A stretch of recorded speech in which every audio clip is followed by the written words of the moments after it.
and only West Coast King, and welcome back to the Orlando City career, where today is setting up to be a very pivotal day for us in this season. We're still 1 point back of Philadelphia, but we've played 3 more games than they have. They've got one of the best defenses in the league to go along with one of the best offenses in the league. So there's not a whole lot to me to suggest that they will eventually cool off. They very well could just be that good. I don't think they'll stay at a 100% winning record the whole season, but they may not drop very many points this year. So we have to continue to pick up points, and hopefully when the dust settles and they eventually make up those games, that we're still within striking distance of them. And to do that, we have to keep picking up points, but it's not going to be easy to do, especially in the coming month. And here is what the month of May is looking like. We have 6 games in the next 3 weeks. Not an easy schedule at all. Luckily, most of these games are at home. We got home against Montreal, home against NYCFC. They're in, I think, 7th and 8th place respectively in the East. Then we're away at Vancouver, back home, or no, still away against DC. Then we're back home to play Sporting Kansas City before finally finishing this episode away at 3rd place New England. So not a lot of rest. It's going to test our depth today, but we had a good episode last time out. Hopefully we can continue that one today. So let's get into this first game against Montreal. So heading into this first game, fitness is already a bit of a problem. I've rotated a couple of players out just to kind of save them up. We're going to have to rotate the team eventually, probably as soon as the next game against NYCFC. Hopefully, though, we can still pick up something here. We're at home, and we get a 3-0 victory. That was emphatic and a little bit unexpected, I gotta say. But I do enjoy that performance. No Serino and Pulisic score again, and Kyle Larin adds another one. Well, it turns out we're actually going to have to rotate the lineup a lot more than I had originally thought. Fitness is a problem for Larin and Kaká, so I'll probably start them out on the bench for the next game. Plus now, No Serino and Colin are both on red cards due to yellow card accumulation, so we'll have to take them out as well. This next game is going to be interesting. I'm going to work on this lineup and see what I can come up with. So this lineup is not really the strongest. This is definitely one of the weakest defenses I've ever put out there, with Redding and Glad paired at center back. They're both 61 rated, which is really not that great. And we're already losing. I just don't see this game going well for us. A 1-1 draw. Shea, who pretty much demanded that he get a game, I gave it to him. He scores our equalizer. Whew. I'll take that one. With that lineup, I will take a point, even though it's only at home. And finally, some good news. Philadelphia have dropped points for the first time all season. It took them to the 9th game to finally lose, but they did lose, and we're even with them on points. They still have 3 games in hand. I don't expect us to stay even with them for very long, but at least for now, they know we're there. I mean, they know that we're right behind them. So I knew that this was going to happen eventually, and now it looks like it's happening a little bit sooner than I had anticipated. We've got a problem at left back. I told you Brek Shea pretty much demanded a game, and I gave it to him, and he came through and scored a goal, so I was happy with that. But now Brandon Vincent has come right back and said he's in good form. He is. He's played very well lately, and he wants to be back in the starting 11. It's looking like maybe as soon as this next transfer window, we're going to have to choose a left back. We're either going to have to go with Brandon Vincent and instate him as the full-time starter, or go with Brek Shea. Brek Shea's a little more versatile, can play left mid or left back, which I do like. But Brandon Vincent is the better prospect overall, has much higher potential. I like him probably a little bit more in the left back spot anyway, but he's going to end up costing a lot more in wages because he is going to get up there in his overall. So it's going to be a tough decision, but I think I know which way I want to go. Let me know what your thoughts are in the comments. So we are now ready for the next game, and we are up north of the border for this one. I've gone with mostly the first choice starting 11. Fitness levels are back to normal. I have put Vincent back in there in place of Brek Shea, though, and I've also put in Tyler Turner in the right back spot just to give him a game. Plus, I wanted to rest Ramos for a game. He's played a lot of games consecutively, and I noticed when you do that, they tend to pick up injuries a little bit quicker. So I want to not risk Ramos, give him a little bit of break. Plus, Tyler Turner's played really well this season. I thought I'd reward him with giving him a game as well. So let's get in here and see what we can do at BC Place and hopefully pick up 3 points on the road.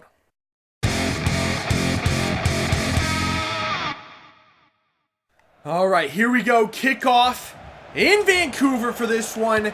And Vancouver's gone with an interesting lineup. They're running the same formation that we are, but their striker, Kudo, I'm not 100% sure who that is. I can't remember if he's actually one of their players or not.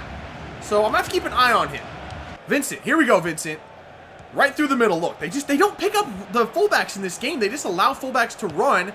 Get the ball to Laren. Lay it off. It's going to be Nocerino. He's got long shots. Nocerino bangs it home. Finally, I've hit a long shot with Nocerino. He's a great long shot taker. I've been saying that the whole series, and I finally got my long shot with him. It comes 5 minutes into this game, and right away, we're picking up where we left off. We're all over Vancouver. That was only our second attack, and already we've got the goal. Nocerino's on fire. Play that ball to Laren. Laren, turn with it. This is nice. Laren, I'm looking for Molino. I've got Molino. Molino, get the shot. Ref, that's... How was that one not a penalty? That is the worst one I've ever seen. Straight taken down. That had to have been a penalty. Kaká. Oh, gets by, man. Come on, Kaká. Find that ball to Kyle Laren. Back post. Ousted. Dang it. Pulisic. Play it over here to Brandon Vincent. Vincent. Chip it up. That's a good play. Tyler Turner. What a save from Ousted. It's back. Another save. Hit it again. It's off the post. Are you freaking kidding me? How did Ousted keep that ball out? How do we not have a goal from that? There's a whistle for halftime. How is it only 1-0? We had that early goal. Should have definitely had a pen with Molino. And then that scramble in front of goal. 2 huge saves from Ousted, resulting in the final shot hitting the post. What happened there? How is it only 1-0 right now? We're dominating this game. All right. Right back in it for the second half. And I just don't see a way back for Vancouver. They very well could turn it around the second half, but they haven't been good at all. There we go. Costa, get that ball to Molino. Molino, can you hit it back down? He lays it off. Give it back to Molino. Molino's through. Molino shoots. Molino scores. That was one of the most perfect team plays I've ever had. That was picture perfect. Just everything. Starting with that ball to Molino. The knockdown, I think that was to Nocerino, and Nocerino lays it back to Molino.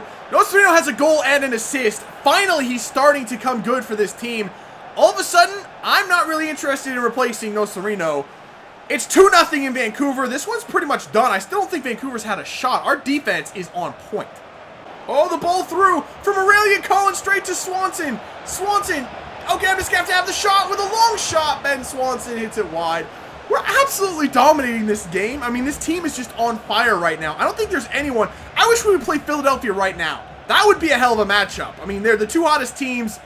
That would be great. All right, we've got a corner. We're in stoppage time. This game is done, but you know, I would feel really hard done if we didn't get at least one more goal from this. Tyler Turner on the volley. Woo, Tyler Turner. There is the final whistle. A 2-0 victory over Vancouver. That was dominant. That was one of the best games, one of the best performances we've had all season long. We left no doubt. I mean, Vancouver was never in that game. And would you look at this? Finally, it has happened. We have taken over the #1 spot from Philadelphia. They've dropped points 2 games in a row with a draw and a loss now. And we're 2 points clear of them. Yes, they still have 3 games in hand. I don't know how long this lead will last. They will play those 3 games eventually. And I'm sure they'll get something from them because they are a very good team. But for now, we're in first place. So now we're going to head into this match against DC United. We're on the road. They're, I don't know, around 6th, 7th place, somewhere like that. But fitness is a problem. Honestly, I don't even care if we win, lose, or draw this match. I just don't want an injury because I played a couple of tired players, Kaká and Laren specifically. We get a draw. Pulisic is the king of scoring in simulations. And we didn't get a single injury. That's the most important thing. And on to what is going to be our last simulation of the day. A couple of minor changes. I put Acosta back in. And I've also put Breck Shea in there for a game. We're at home against 4th place in the Western Conference, Sporting Kansas City, though. This should be a pretty tough game. But we're back to full fitness. A draw at home. That one I don't like. I really thought we should have picked up 3 points from that. But what makes it even worse is that we picked up an injury to Kyle Laren. That 90th minute equalizer also does not make me any happier about this result, but definitely worried about that injury to Kyle Laren. Oh, shit. 2 months with a broken rib. Okay. Shit. All right. We don't even have time to really think about that Laren injury. We're going right into the next game. 2 days later, we're playing New England, or maybe it's 3 days later. Either way, very short rest. Cristo Gonzalez is going to get his shot now to show me what he's got up top. Very highly touted coming in from a couple of you guys. You really suggested him, so now is his chance to really prove to me that he belongs. in this team. A couple of more changes. Roldan has to start in place of Kaká. I can't risk another injury. Kaká's just too tired. Aribi gets to start on the right, and Glad in there in place of Cameron Carter-Vickers. We're a little bit tired, obviously, in a couple of spots. Let's go in here against third place New England on the road, try to get something from this, and then after this, we'll reevaluate our squad.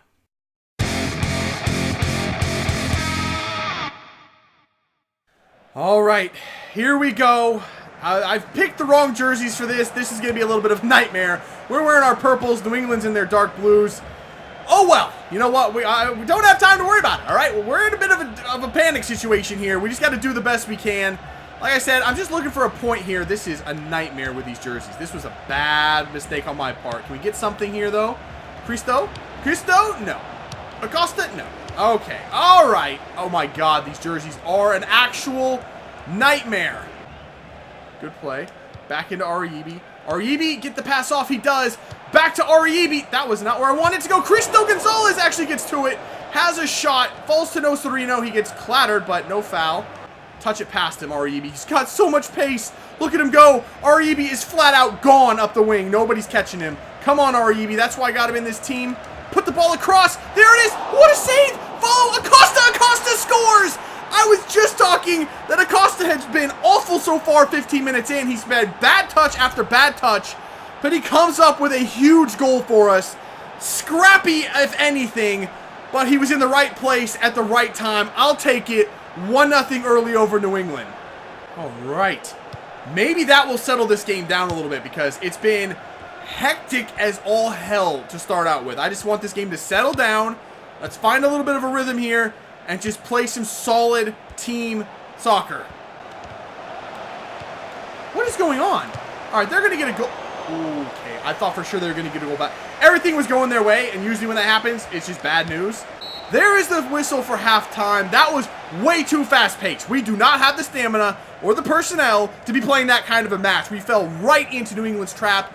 They didn't get very many good opportunities, though, luckily for us. We have got to slow this thing down. Oh, that was a good stop. That was bad. What the heck? Yo, Jesse Gonzalez, thank you. What?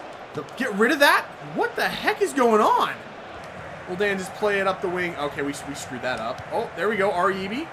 Taguita. Play it through. This is nice. Cristo Gonzalez. What is that pass, Cristo Gonzalez?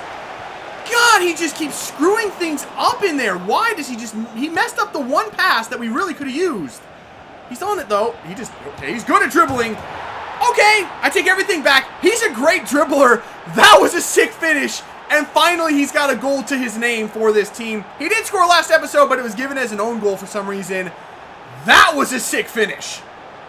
It doesn't take away from the fact, though, that he's an awful passer. He is dreadful at passing, but whoo, that finish, upper 90, bangs it in off the post. Damn, Cristo. Get some, man. That might be the game sealer right there. It's 2-0 over New England. Oh, Cristo. Cristo caught him. He caught him. Cristo Gonzalez. Hit that shit. Ref. Penalty. He finally called the penalty for me. Cristo was definitely taken down in the box right there on that shot. And we finally got a call from the referee. Straight red card. I have no idea what that dude's name is. Sambina? I've never heard of him. I apologize for that, but either way, red card for him, penalty for us. This game is over. All right, I don't have a penalty taker on the field anymore, so Cristo won it, so Cristo's going to take it. He bangs it home. He suddenly has 2 goals for this team in this game. Otherwise, it would have been Brandon Vincent. He was actually the best penalty taker, but I don't really feel comfortable giving it to a young left back right there, so Cristo gets his 2nd goal of the game. It's 3-0 over New England. Somehow we're going to end up winning this game. Oh my God, I can't get the ball out right now. This is so bad. Like, I know New England's going to score a goal here. There it is. I knew they were going to score. I just could not get the ball out of my own half. Nothing I was doing was working, and we did concede eventually. Stoppage time goal, though. Nothing but a consolation goal for them. That's all right. Did Ramos kick that in his own goal? Okay. All right, you know what? Just forget it. Just forget that ever happened. Ramos, what the hell, man? There is the final whistle. A 3-1 victory. That own goal at the end was stupid. I don't know what happened there, but either way, we were great in that game once again. if Cristo Gonzalez keeps playing like that, I'm not sure we're going to miss Kyle Larin too much during his 2 months out. So that gives me a lot of hope going forward. So we're going to cut this episode right here. We got through a lot of games today. First game up next time, though, we're facing off against Philadelphia in the US Open Cup. That should be a really interesting matchup. I noticed, though, in that game with Cristo Gonzalez starting up top, that first half was a bit slow. We were a bit all over the place, and that's because I was trying to use him the same way I use Kyle Larin. But holding the ball up and playing simple passes is really not Cristo Gonzalez's strong suit. He needs to play faster, get out on the attack, and try to get open shots. So I have to change the way we play with Cristo in there. So I did that in the second half. It worked a lot better. We ended up going on to dominate that game and win it easily. But yeah, we're going to have to change things up. I'll play around with some things before next episode. If you have any suggestions on what you think we should do, maybe we could change the formation a little bit while Cristo is in there as well to try to play to his strong suits and try to get a little bit better going forward. So that is going to do it for this one. If you had as much fun as I did, make sure to let me know by leaving a like below. Subscribe if you're new. I will see you when we come back with some more Orlando City career. See ya.